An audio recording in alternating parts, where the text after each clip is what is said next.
So the Donald Trump shutdown continues, and the overarching question is, how bad is this going to get? Check out the recent news. FAA disruptions could rise to 20% if the shutdown continues. We're talking about our airports. They were just talking the last couple of days, okay, prepare for 10% reduction in capacity. Now it could go up to 20%. And as we've talked about on the channel in the community, it's like, I just, my personal opinion, I just don't think it's worth flying right now. I don't think it's safe. And even if you get to the airport, you're gonna have to wait forever, right? Be it check-in, be it get through security, be it then baggage claim, which I've heard people had to wait like half an hour just to get your bags, like when you come off the plane. Then your flight might get canceled. And now we're talking about, again, 20% reduction. They were just talking about 10, now it's 20. Of course, people are upset, right? More than 1,200 flights canceled. This is today. It could get a lot worse, right? More than 1,200 flights canceled as airport chaos begins. Quote, people are just fed up. Of course they are, right? And then you have this. The markets are crashing today. Dow drops 200 points as weak consumer sentiment and tech clients hurt stocks. Basically, you got a bubble, and consumers are feeling pretty uneasy about the future. That's the markets. These are tech stocks, and now they're abandoning Trump. Check this out. You people don't want to report it. And in fact, I'd like to ask Caroline. Where's Caroline? I'd like to ask Caroline a question. Where is she? Did she? Uh-oh. She deserted us. She deserted me. Our great Caroline superstar deserted me. Anyway, she's right outside.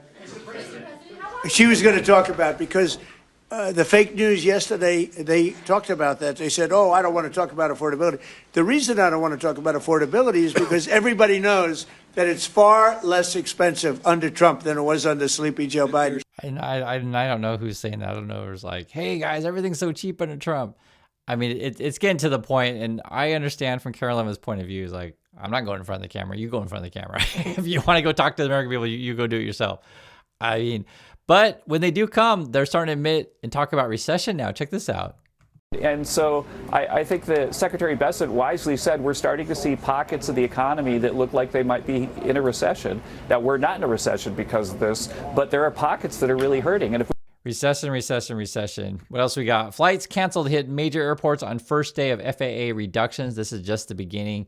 You're going to see a lot of these kind of maps of where the reductions are, who is delayed, etc. These are all the various airlines who are having to cancel flights. And then listen to this. This is on a Delta flight, what a flight attendant is having to tell passengers. Right now, our approach is a day by day. The day before, we will cancel a flight as long as the government requires us to. Right now, the FAA is asking every airline a 10% reduction in flights to the top 40 markets in the United States. For Delta on a weekday, for all my stat fans, that's roughly 540 flights a day if we have to. It is entirely up to the FAA at this point of when and how many flights they will tell us to cancel. But right now, they're shooting for a 10% reduction in operations on a daily basis. Right. They're even saying here, like they have to, and this doesn't even seem real. And I also want to give credit to Delta here, and I've flown Delta, and I'm sure you guys have flown as well. Some of these people are doing a good job in given the circumstances they have to deal with, right? So I'll just say this flat out. Be nice to your fellow workers, right? Be nice to people. Yelling, kicking, screaming is not going to help the situation. They're trying to do the best they can, given the Trump environment that we're in. But they're saying day by day, and he was saying 10%. Now I'm telling you, they're talking 20% now. It's even worse than this. And this was just a few hours ago. Listen to more what he has to say. It's the whole thing is nuts. That starts effective tomorrow morning. Right now, I can tell you the priority is all international flights. International flights will leave on time and as scheduled. Delta's not messing with those. Those are the priority. The next flights that Delta will focus on not having to cancel are any flights that go through a major Delta hub. So any flight going through Atlanta, New York, Detroit, Minneapolis, Seattle, Salt Lake, LA, those flights are also a priority. Anything else, such as a Delta Connection flight, a flight that does not go through a major hub, all those are fair game to be canceled. Yeah, so one thing I was thinking about when he was talking about this is really going to hurt the Trump people, right? Trump voters tend to be more in smaller towns, rural communities. So if they want to go somewhere to either see their family for the holidays, you might be out of luck, because they're saying they're going to try to prioritize hubs to not cancel, but cancel more smaller cities, smaller airports, which makes sense. I get that. But I'm sure they're pulling out their hair over there at Delta, United, American, all of them, because the government's like, yo, you got to cancel. And this is such late notice. And during the busiest season, holiday season, this is going to be a major hit to the economy. Let's watch some more. Delta will announce a cancellation and let you know the day before, if at all possible. It will offer you rebooking options in the Fly Delta app, or it will offer you a full refund, as is mandated by the government in this case, if you so choose, for any portion of your itinerary that's canceled. If you do opt for a refund, it will process it for you right there immediately in the Fly Delta app. Certainly, this is all a big inconvenience. We're doing the best we can. We don't have any control over it. Here at Delta, we're kind of rolling with what the government tells us we can and can't do right now until Congress comes back to Washington and votes to reopen and fund the government. Appreciate everybody's understanding and patience with that, and we thank you as always for choosing Delta Airlines. And then I think what's going to happen, there's going to be a lot of uncomfortable conversations on flights, right? One person will say, this shutdown is due to the Democrats. The other person will say, this shutdown is due to the Republicans. And I'll just say this, be careful on flights, getting in fights and arguments on the plane. I just don't get in fights on the plane. I'll leave it at that. And I think you guys kind of know how these sort of scenarios play out. We can all agree on the shutdown, right? I have my point of view, you have your point of view. I'm just saying, there's times when you got to keep it calm and cool. But it's going to be tough. People are going to be very upset. My opinion, it's not worth flying right now. It's just my opinion. And I think also you're going to have where the airlines said, hey, this is our guidance, meaning this is how much money we're going to think we're going to make projected. If all these cancellations and refunds come in, it's going to take a big hit to the airlines and all the businesses that are connected to that. It's awful out there. This is what I was telling you guys about before, right? Consumer sentiment is down 3.5-year low. Government shutdown fuels anxiety. Of course it does. Let me read a little bit for you. Still, the University of Michigan's surveys on consumers on Friday confirm what economists described as a K-shaped economy, where the higher income households are doing well and the lower income consumers are struggling. Sentiment increased among consumers with large stock holdings, which the University of Michigan attributed to, quote, continued strength in the stock market. So basically what you're looking at, again, the rich get richer, the poor get poorer. There's a bigger wealth gap. This is Donald Trump America, calling it K-shaped economy. And it shows this year's holiday hiring will be, wait for it, it's going to be at the lowest level in 15 years, holiday hiring? Correct. That comes from the National Retail Federation. They say retailers will hire between 265,000 and 365,000 seasonal employees for the holidays. That compares with a greater 442,000 last year. Why the slowdown? Well, the group says this is indicative of a softer job market, as well as companies being able to be more efficient because of artificial intelligence. But despite this bad news, right, we're still spending. Check this out. The NRF expects a record $1.1 to $1.2 trillion in spending in November and in December. That's about $900 each. So kind of how does this make sense? The consumer is strong in a slower economy, or are companies just being more efficient? Yeah, good question. Target hired, what, 100,000 last year? Now, no, they're just going to they have a flex workforce, on-demand workers. What is Walmart doing? The nation's biggest employer. Their current staff get extra hours. They love the overtime.